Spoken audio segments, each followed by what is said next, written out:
Today we're going to talk about, Pastor Laura is going to discuss about how a tight-knit community can nurture the spiritual heart.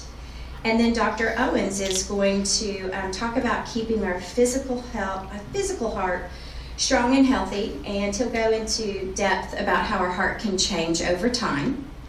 And then Mr. Hayes is going to give us his testimony and talk a little bit about his heart transplant. So, Pastor Laura, we've got this physical heart, we have this muscle. How is community important? Why does that matter?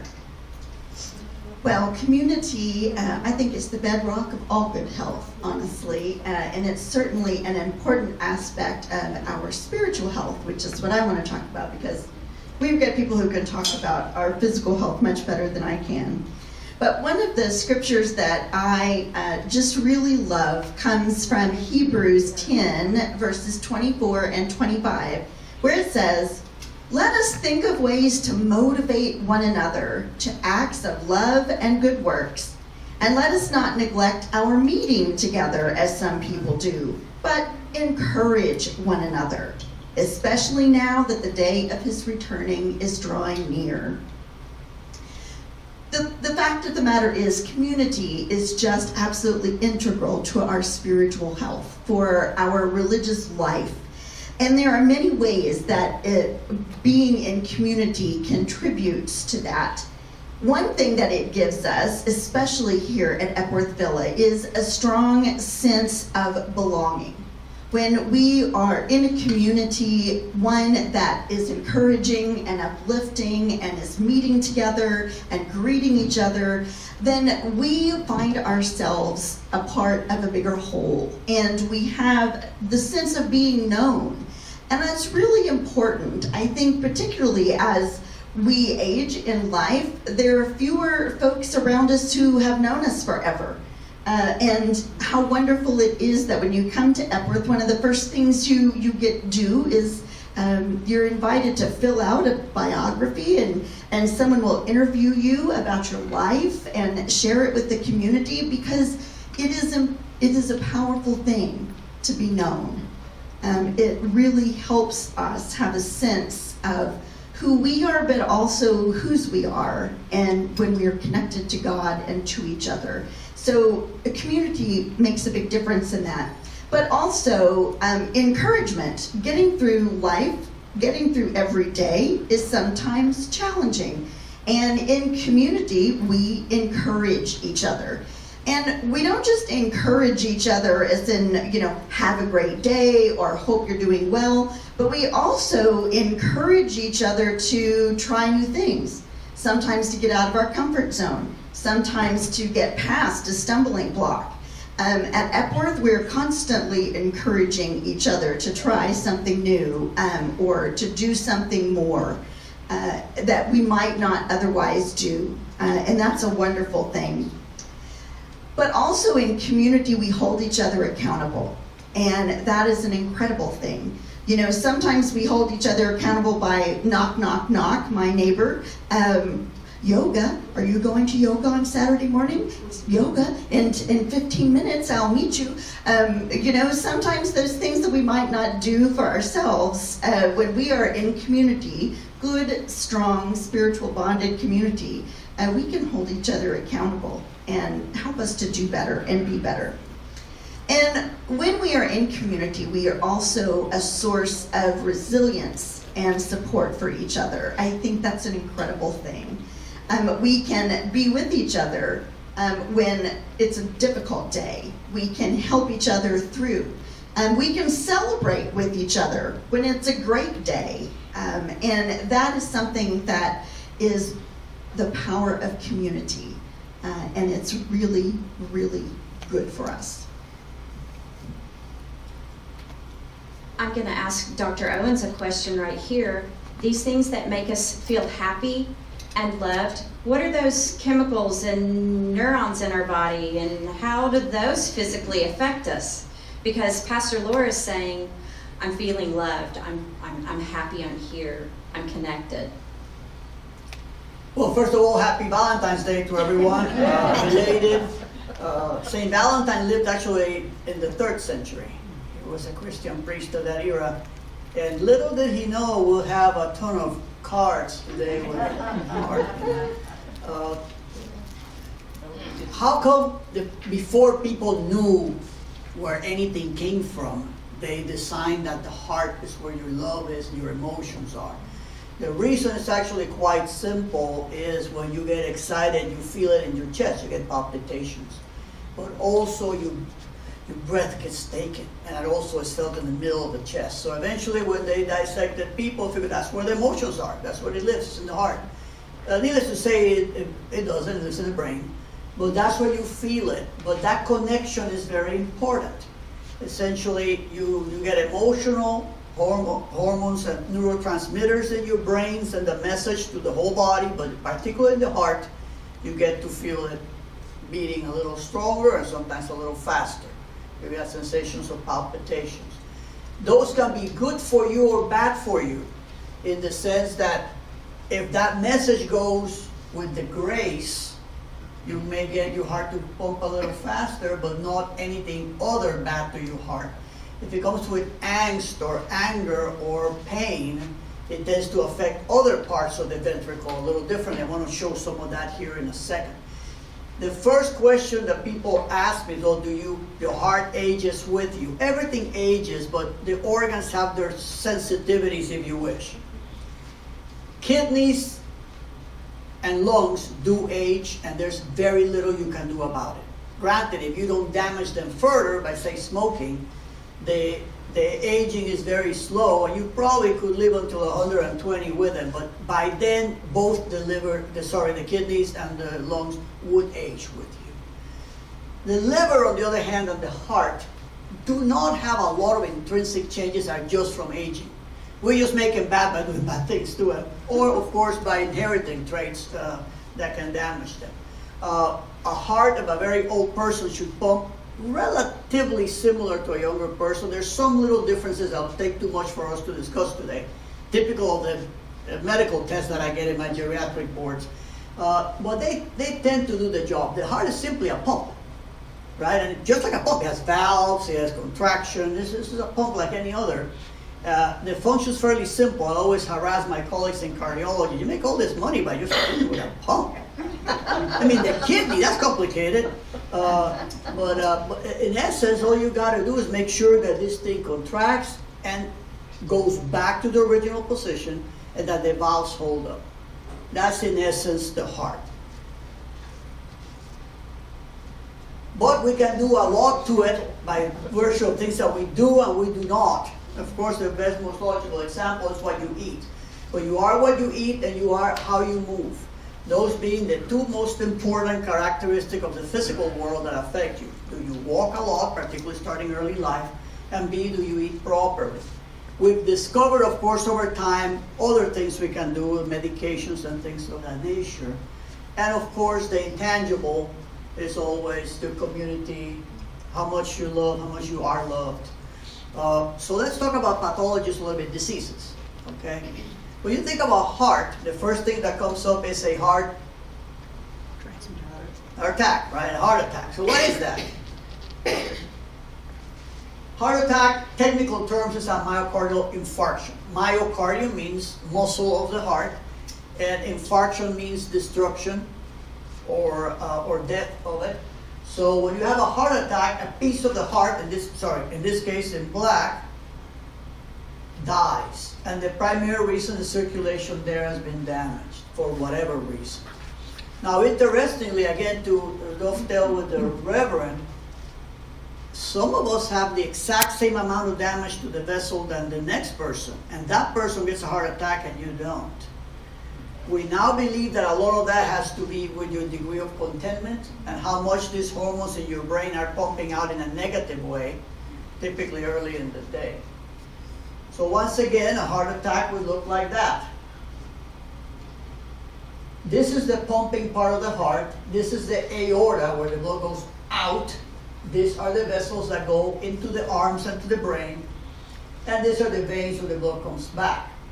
These little things here are the coronary arteries. That's where the blood goes to feed the heart so the heart can pump properly.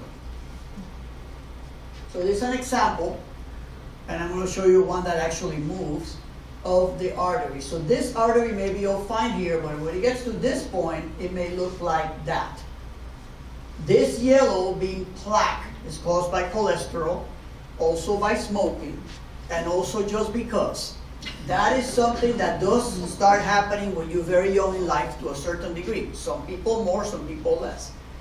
But that alone is not the problem. The problem is when this piece of fat fragments. And we don't know for sure why it happens in every person. But stress is very associated with it. Simply turbulence in the flow. The blood is kind of turbulent there like a washing machine. But when that occurs, then it breaks and it calls the blood clotting mechanism into action. And I think I'm going to show it here in the next one.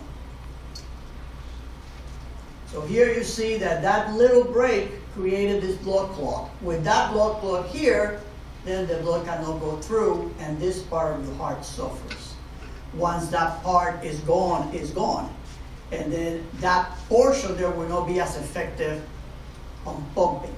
The second angle of that is that if you could take all the muscle and all the arteries away, you see a meshwork of wires. A heart is just full of wires. And if you do this to that meshwork of wires, you have a short. So occasionally people go into a very bad rhythm on account of having the heart attack. Or the heart is damaged there and is prone to having a rhythm problem. I think the next one shows how it happens. Look at the top left. And you then look at the top right. So let me do it again. It's pretty cool. Top left. Here's the infarction running on the top right. So just a little tiny fragment breaks up, and that produces a coagulation that creates the problem and eventually damages it. That's what a heart attack is. But that's not the only problem you can have with the heart, right? You can also have heart failure. We're going to get to that last, so Mr. Hayes can tell us more about that. So what do we have these days that's different? Well, for one thing, we know a lot about how the heart gets damaged over time. I just got done by telling you that most of our hearts don't age that much. They age some, but not that much.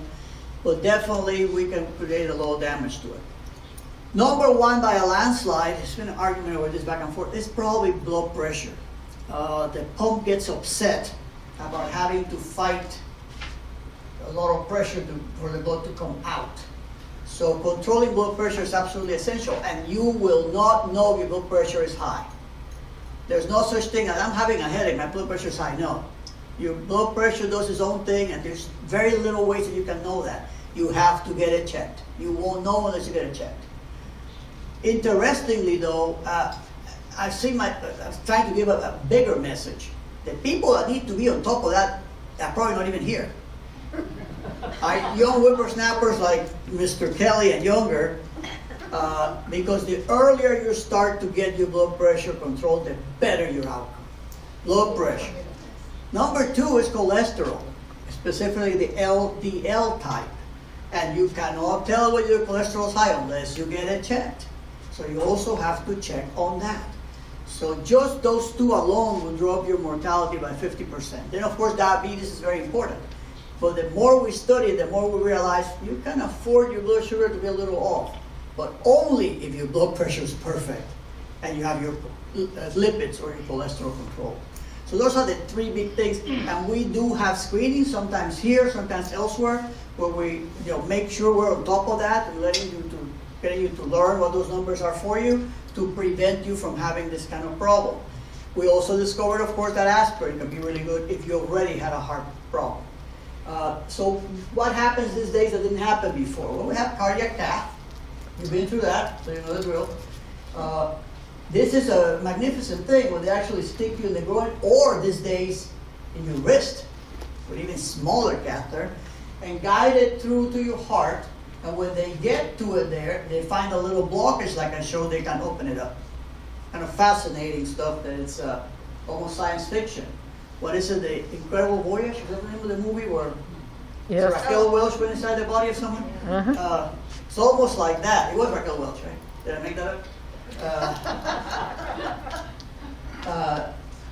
So then, that's a heart attack. Well, you can also have another syndrome, it's congestive heart failure. So in the case of a heart attack, it's all about those arteries and the clot and all that stuff. Congestive heart failure is another consequence, where your heart gets kind of upset about pumping so hard for so long. And you can either A, get a really thickened ventricle. That sounds like a good thing, right? Muscle. It don't work that way.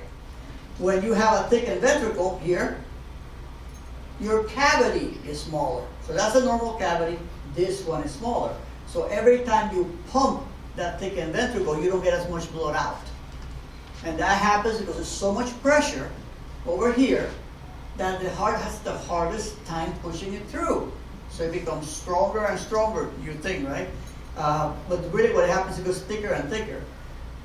This is one form of heart failure, where your heart is pumping pretty hard, but not enough blood gets in it because it's so thick.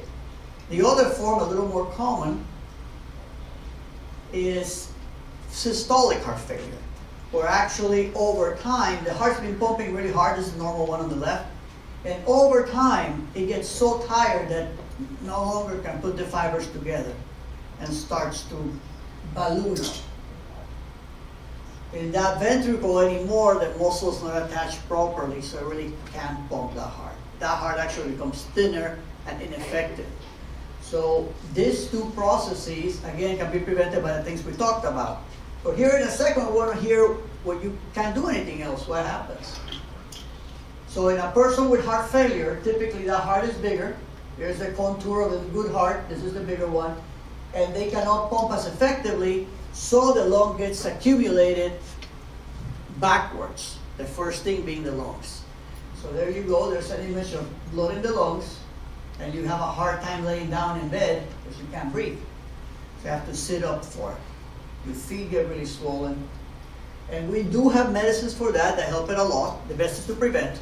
But we have medicines, but when nothing else works, then you have to go to plan B, which is heart transplantation. So when your heart gets to this point and say, okay, I'm tired of this, enough of this, you need another one. And I am not here for a commercial for my people, but you know that the only transplant center in the region is at Integris where I work. So I'm very familiar with it, but I'm not a heart specialist. So that's sort of a quick summary. In essence, what I tell most people to do is get your blood pressure down, take your cholesterol medicine, walk and walk and walk, then go and be with people that you love, go to church, go to meetings, go to be with people that you love, and the plus minus you can have a little quarter of a glass of wine if you want to and relax about that. Notice I did not throw in golf. Yes. I'm a golfaholic, Yeah. in case you were wondering. A recently acquired tendency that I got partly because of that. It is partly my fault. Thank you. We did get to golf with before the pandemic. Mr. Warren Crawford, who's one of our residents, he was 97 at the time, and I was his cart girl. So that was pretty amazing. Dr. Owens, I have one question kind of right before we move to Mr. Hayes. You would have thought that I planned our blood pressure clinic downstairs this morning. Thank you, Shelley, for that. How often would the average person, how often should we get our blood pressure checked? It's an excellent question. The first issue that comes about with that is, do you know you have high blood pressure problems? Right? If you're younger, you don't know, gosh, at least check it a couple of times randomly. So now you know that you have the problem. Now, once you know that you have it and you're in the process of adjusting, you need to check it often. So you start with some dose of medicine, maybe check it twice daily for a week, give the medicine a little time. Typically about a month's time, every one of the blood pressure medicines is done what it has to do. If you get some numbers off, then you discuss with your doctor, it's a time to add another medicine, which is what now is suggested, just a tiny amount of 2 or 3 medicines better than huge dose of just one.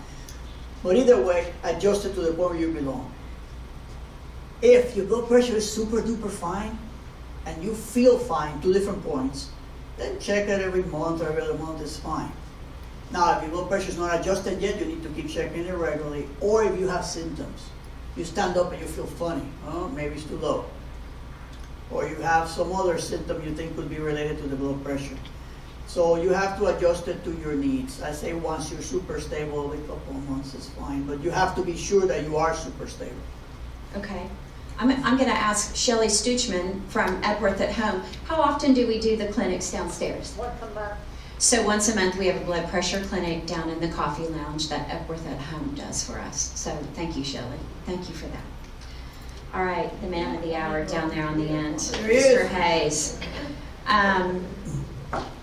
Dr. Owens has said basically we all have a muscular pump in our chest. I bet you think it's a little bit more than that. So I know this has got to be a longer story than what we have time for, but take us back to 2012 and take us back to a heart transplant and talk to us about that. Well, first of all, I really want to thank Dr. Owens describing some of the things that really weren't explained to me, that just happened. But I'm familiar with a lot of stuff he talked about. So in 2012, my heart had gotten to a lot of stuff the doctor showed. The muscle had gotten too big, the pumping ejection fraction, which you didn't talk about, but it's just a capacity, it's a number of how efficient your heart is pumping. And You're going to give us that number, aren't you? 55 is normal. that's what I am today with my heart transplant. What did you get to? I got down to 13 near the end before I had an artificial pump put in for a little while. And we'll get to that in a minute. But the transplant occurred on August 12th, 2012. 22nd, I'm sorry, August 22nd, 2012. And got the call. Once you get on a transplant list, you're on a call list. And we went through one dry run, and they said it could happen. There was a young man was in a car wreck, and he had a lot of frontal injury, and they couldn't use the heart.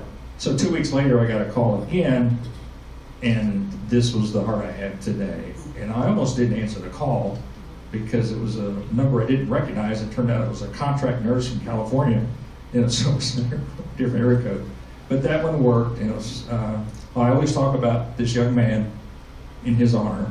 His name was Neil Feely, and he was 20 years old.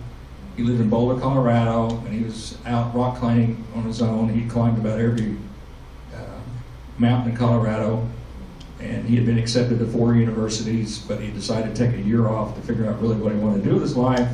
So he was out, he rappelled down in a canyon and fell.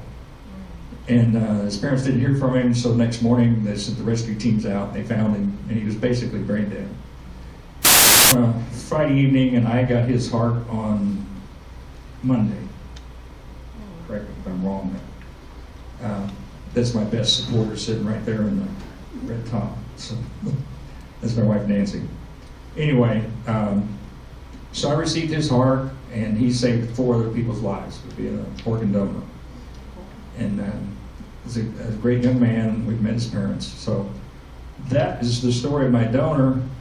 The process that I had to go through actually covered a 10-year period.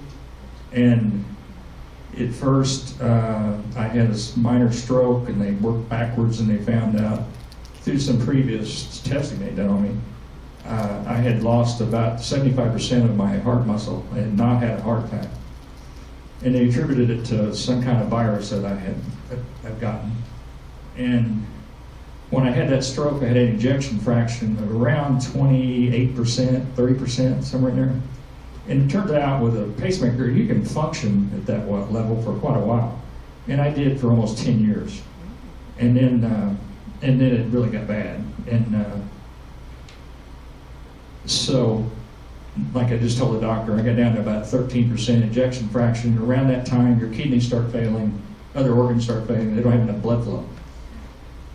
And so, instead of putting me on the heart transplant list, they installed a mechanical heart that's battery powered, implanted in my chest, and it really, in its drawing with its pump, it's tied in surgically in parallel with the aorta, or the left ventricle, left ventricle. And so it helps the heart work harder. It picks up the workload of the heart. So being my mechanical engineering background, I understand parallel pumps. And that's basically what it is. It's a parallel pump that picks up the load. And so that, I had that for about 4 months, got really strong. And the reason they did that is they didn't think I was strong enough to survive a heart transplant. But I did everything they told me, and I exercised, and I was walking about 6 blocks a day with that pump. And so they put me back on the heart transplant list, and it went quickly after that. And since then, being given that gift of life, and it truly is a gift of life, an organ transplant, no matter what the organ is. I've been very actively involved in support organizations with LifeShare, which is the organ transplant organization for the state of Oklahoma. Every state has one. And they're the ones that you see the ads for the little heart on your, Bob Stoops used to do ads for them. And had a little heart on your driver's license. And they have just done wonders in the last few years to get people to sign up for organ donors. And I just saw some numbers a few days ago from LifeShare that we're at record numbers for organ transplants in Oklahoma, and it's due to the people signing up to be on the organ donor list. And I'm kind of putting a plug in for organ donations.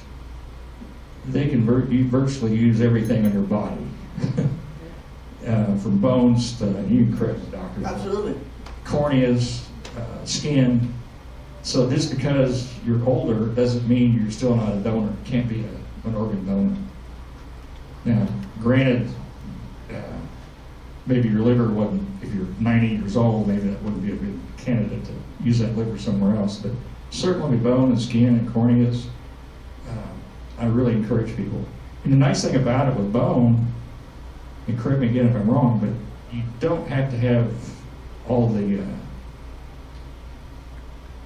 I can't think of the word I want to use, all the matchup of all the genes and everything, and blood types and stuff. You don't need that with bone.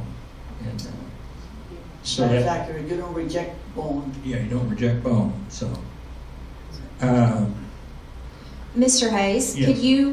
can you talk to us about you've got this new muscle in your body, but how about your emotional change? What kind of emotions did you go through, if you're willing to share that with us, that you went through with that new heart? well, I'll tell you what they told me the first week I was out of the hospital. You will go through trauma, almost like PTSD from a war veteran. It will happen, and it did. And so that's what I really encourage new transplant patients. If you get depressed, talk to us. Let's share your story. And that is just a fact of, particularly with hearts, you're going to go through a point of depression because you go through, well, why did I get that heart? Why didn't this other younger man get it that needed it worse? Well, there's a whole system out there that determines who gets what organs, and no matter how much money you have in this country, you can't buy your way in an organ transplant. You may be able to do it in another country, but you can't in the U.S. So you go through that time, and then you realize, well, putting that aside, you feel like you need to pay back in respect of your donor. And I've yet to run into an organ transplant patient of hearts that didn't have that same feeling. And I've helped at least 2 patients go through the entire process from being, gee, I don't know if I want to do a heart transplant, to, yes, I do want to do it. And I convinced them to do it. These 2 people did. It wasn't convincing, I just told them my experience. Is this what you're doing through the TRIO organization, where you volunteer? TRIO is a relatively new organization that was formed in Oklahoma, chapter about 1.5 years ago, by a liver transplant young woman in her 50s. And we meet by Zoom meetings once a week, and they're pre and post organ transplants. Any organ can join the meeting. And it's a national organization, and it has just really grown by leaps and bounds. And We don't give any medical advice. If we get off in that arena in the meetings, we say you need to call on your doctor or your transplant coordinator. But we do ask questions like you were just asking me. Well, you know, how are you feeling tonight? You know, well, not so good. Well, tell us what's wrong. You know, or I can't find this medicine. My insurance doesn't cover it. And we now have at least 2 resources that from Integris that join us pretty frequently in the area of insurance and dietitians. That just on their own time they help us. But in the beginning, I did a lot of volunteering for LifeShare. And Nancy and I remember the first couple of years we went to a radio station in Cushing, a call-in radio show, and telling our story and what it meant to us and how we could, having a new heart, I could do everything we wanted to do, and we even went to a wedding at 7,000 feet in Colorado for a niece of ours, and we could dance and all that stuff, you know. Did a little 2-step and stuff, and it was a lot of fun. But that was all post-heart, and this during the commercial break, this lady called in and said, I just lost my 16-year-old daughter 2 weeks ago. And hearing your discussion, pardon me, meant so much that my daughter's life was not lost in vain. You know, it wasn't my heart, but her organs went to someone that needed an organ transplant. So that's very fulfilling to me and my wife to know that our story has a meaning to people, and particularly the survivors. And you know, it's tough because you know someone had to give up their life so you could be here, and that's a tough one to deal with for a while. So, but I've gotten through that. So has Nancy. Mr. Hayes, I'm gonna interrupt right there. So through this heart transplant, you've kind of created your own community, and you have this community of all of these people with the transplants, and they've supported each other and one another. And I think that's fantastic. So I'm going to segue back to Pastor Laura. I'm going to circle back around to her. So that community that you were talking about, and Mr. Hayes is talking about, you're obviously over the religious life here at Epworth Villa. What are some of the things we do here? Just tell the crowd, share a little bit, maybe some examples of things we do that create community. Absolutely. You know, some of it is creating community, and some of it is really celebrating community. And we do a lot of that too. But I do want to correct one thing, because I think it's a really important aspect of our religious life here at Epworth. And I'm not in charge of the religious life here. Come from all denominations and faiths, and we do that on Thursday because we continue to encourage and promote all of our residents to have a healthy, continuing relationship with their home churches. One of the things I really love to do is to go with residents to their churches and worship where they worship. That is a gift to me and helps me to know them better and to work better with all of our folks in the broader community. We also have communion services. We have Catholic Communion weekly. We have Episcopal Communion monthly. We have evening prayer and communion services once a month. And we have special services. We will have a wonderful Ash Wednesday service here in a couple of weeks. We have Maundy Thursday and Good Friday. We'll do a Holy Saturday prayer vigil. We had many special services over Advent and Christmas. So we worship. We have wonderful worship. But we also have weekly Bible studies in a lot of different ways that we continue to grow. We have folks who come in to lead a weekly Bible study that's ongoing. We have short-term Bible studies. We'll be starting one on prayer life and the prayer life of Jesus for Lent. So all of you who are already here, put that on your calendar. We have one of my favorite things to do is to have chaplains chat every first and third Friday mornings. We sit in community and just have conversation about how our faith is playing out in life. We talk to each other, we encourage each other, we bear witness to each other. We have a fabulous choir, and should learn more about our choir. Our choir is an example. It's wonderful.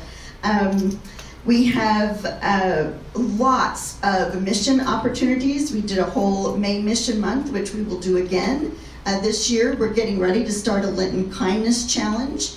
We will not do random acts of kindness. We will do intentional acts of kindness throughout the entire season of Lent. We had helped with back to school projects.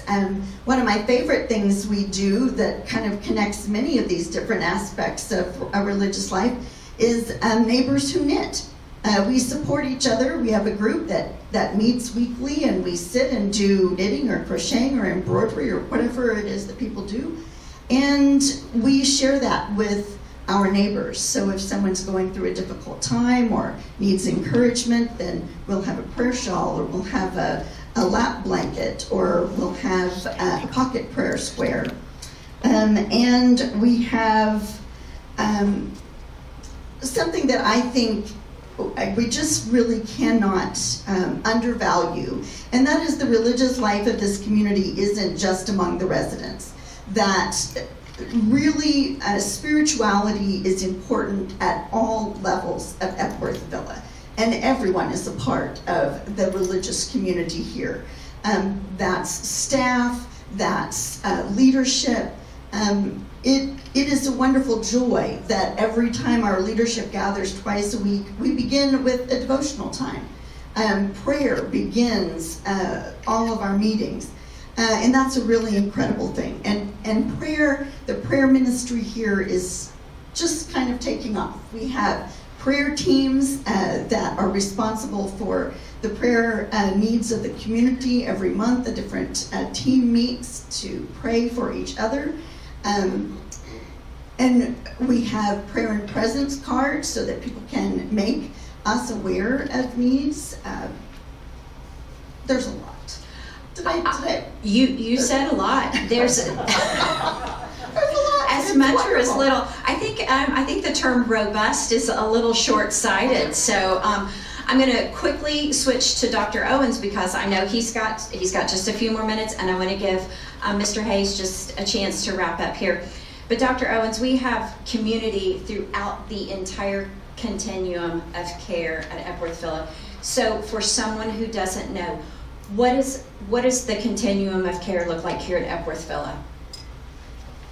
All right, that is not very common. There's just few communities in the metro that have this scheme where you actually have independent living, completely on your own, on your cottage, on your apartment, going in and out all the time, followed by assisted living, where you get, depending on what contracts, I guess, you get a different costs for that.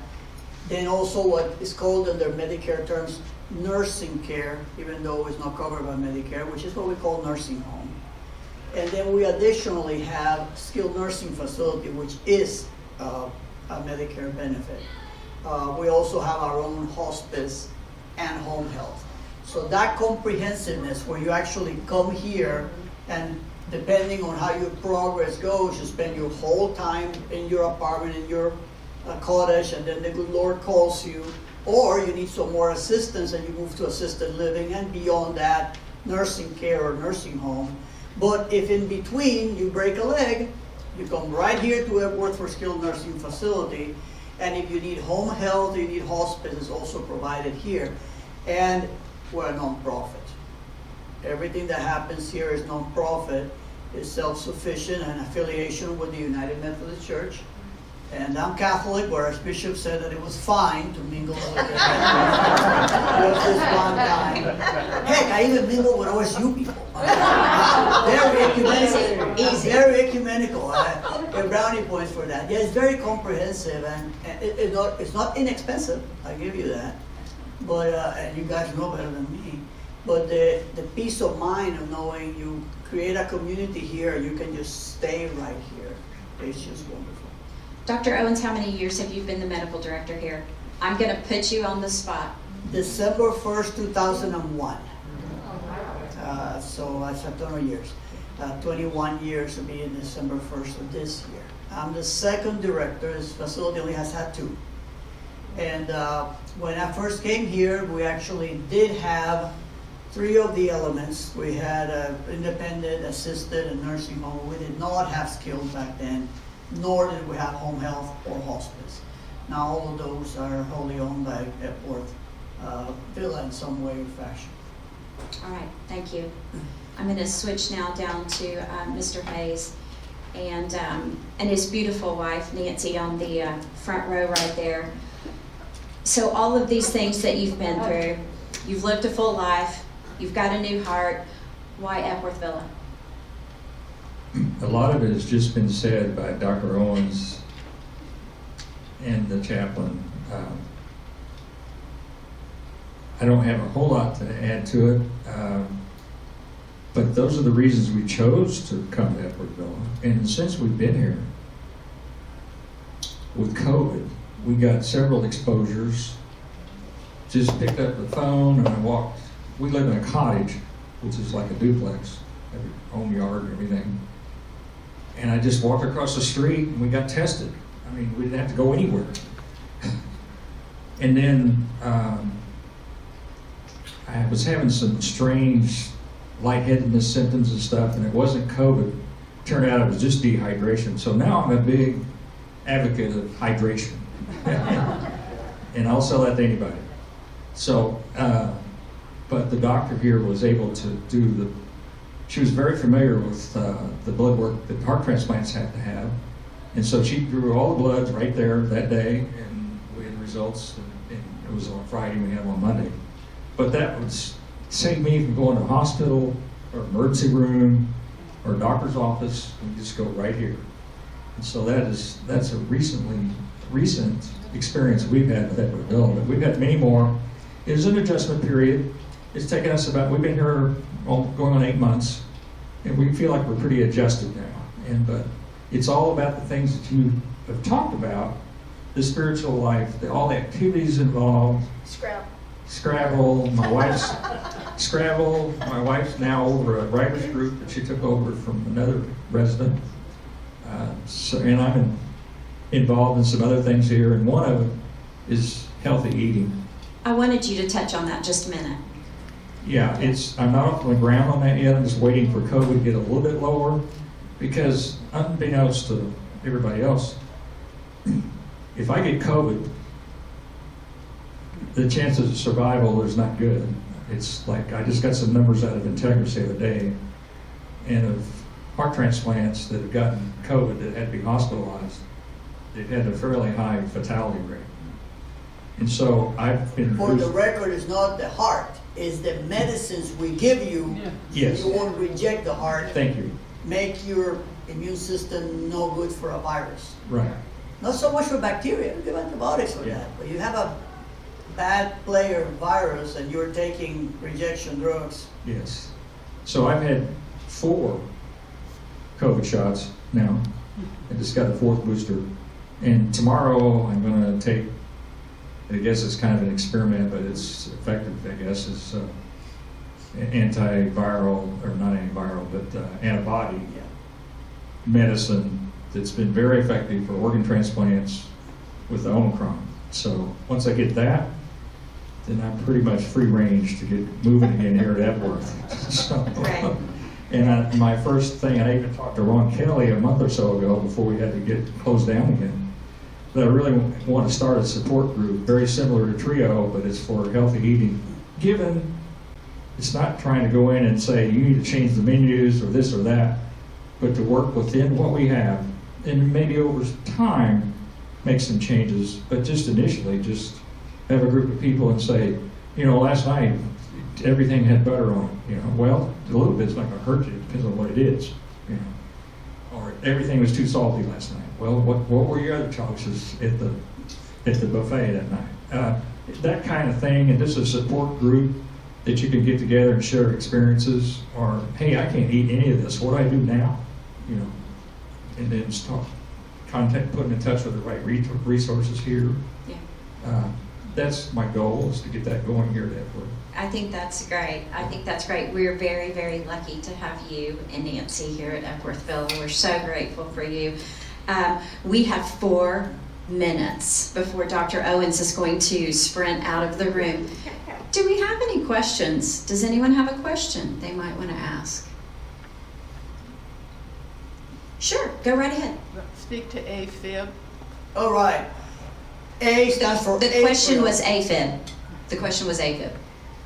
The A stands for atrial. And, Oh, we lost you. lost my screen. And the fifth stands for fibrillation. It's all right. The top part of the heart is where the signal gets started. And then it goes down into the thick part of the heart where the contraction happens. That signal is a fascinating creation of the Almighty. It starts in a place called the sinoatrial node very, very fast, and then the atrium regulates that, and then you get your heartbeat at 70 times per minute. That's the summary of it. When you get atrial fibrillation, there's a short on that top part. Literally, electrical short. So that signal that was 300 now is starting to arise from multiple places in the atria, and the blocking system cannot control it. So you get all those extra signals to the ventricles, so now the ventricles, instead of going 70, it starts going 150 or 160. Well, going that fast happens to us when we're exercising, right? So that alone is not the problem, it's the length of time you are like that. So you have this heart going 160 all of the time for days and days and days on end. What you're going to find, of course, is that you cannot push out as much blood because it's going so quickly. It doesn't have enough time to dilate up and produce the beat. But then over time, because atrial fibrillation is also irregularly irregular. It's not just fast like when you're running in your shorts and you get to under 160 very regular, but it's rather irregular. That irregularity acts like a little washing machine and produces clotting inside the ventricle, and those clots go to your brain. So the management of atrial fibrillation, in summary, is anticoagulation, because you will get a clot over time, and then in some instances you can fix the rhythm if you find the precise point of the short and fix it, which is a sophisticated procedure. We do that at many hospitals in town.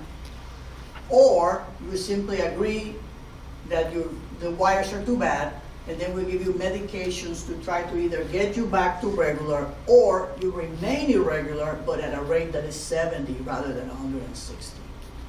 Why do people get atrial fibrillation? Very high thyroid is the one thing you want because that's really easy to fix. Most everybody else gets it because they've had a bad valve over the years, they got too much heart failure over the years, or they simply inherited a trait where the wires go bad with aging. There's other 10 causes for the test, but those are the big ones. Atrial fibrillation, AFib. You hear it all the time now because they advertise it on television, right? There's a big competition with different agents to take. Almost everyone that they advertise on television is an anticoagulant. They figure that people understand that readily, and the market is really big. The antiarrhythmics, the medicines to make your heart pump differently, they're not on TV much. Other questions? Yes, sir. Yes, this is basic, so forgive me, but it's a matter of your blood pressure. Suppose you have moderately high blood pressure. What is tolerable? In given your age? So what might be acceptable at 75 is not acceptable at 85? Excellent question. The ideal blood pressure depends on your age. Well, historically, funny that you asked that, when my late parents were in medical school, they said that the rule was 100 plus your age is perfect. Well, it didn't work out that well. So finally in 1990, and I remember that very vividly, the year it was published, they came up with a study on older people and see if really if you were 75, it's 175 okay. It's not. And we discovered then that there's not really a big difference from the standpoint of age. There's more of a difference from a standpoint of what you've done until that age. But the bottom line is you want to be less than 140 for sure. 120 is better, but only if you've been 120 since you were 40, you were well controlled all along, now you're 80, 120 is still good for you. But if you didn't mind your blood pressure for a long while, and then you discover when you're 70 that you're running 180, if I make you 120, you're not going to tolerate that. And it's one of those things that it depends on that. The second thing is, because you're older, you still benefit from going from say 170 to 140. But as you get further along to 130 to 120, the advantage is not as much as the risk. Your vessels are older, so they have a harder time adjusting to change. So if you're running now 121, because that's a perfect number, and God bless you, that's great, but you stand up rapidly and you drop to 110 and you faint and hit your head and die, well, it didn't do you a favor. So it's like with everything else in life, and everyone here is more experienced than me on that. The older I get, the more I realize the happy medium is a good place. Right? Not too much, not too little, what they call it, Goldilocks. Just right. And the just right for this person is very different than mine, very different than yours. You learn that through your experience and through your doctor. You get to know each other, you know what you can tolerate, and the right changes. I have a very good patient, I love him dearly, who is really perfect at 130, but he also plays golf. And in August, unless you hydrate properly, that 130 is going to turn into 100 and the golf course is going to kill you. So he needs to adjust to those things for me. Say, you're going to go play golf in August. You got to drink 4 bottles of that before you even get there. Yeah, but I have to stop and go to the bathroom. Those of you that play golf know that that could happen in places that are not precisely authorized. So you aim to be below 140, 130s is probably fine if you're older, but you need to gauge yourself, see if it fits you. This goes with your doctor. Thank you. Yeah. But we came a long way. I mean, when my dad was in school, so 175 is perfectly fine for a 75-year-old person. No, it's not. And that study was called the SHEP study, systolic hypertension in the elderly program, and they found the mortality to be 8 times higher if your blood pressure was higher than 140. So get it down. Thank you. Ladies and gentlemen, let's give them a round of applause. Thank you. Let me ask you, you're a transplant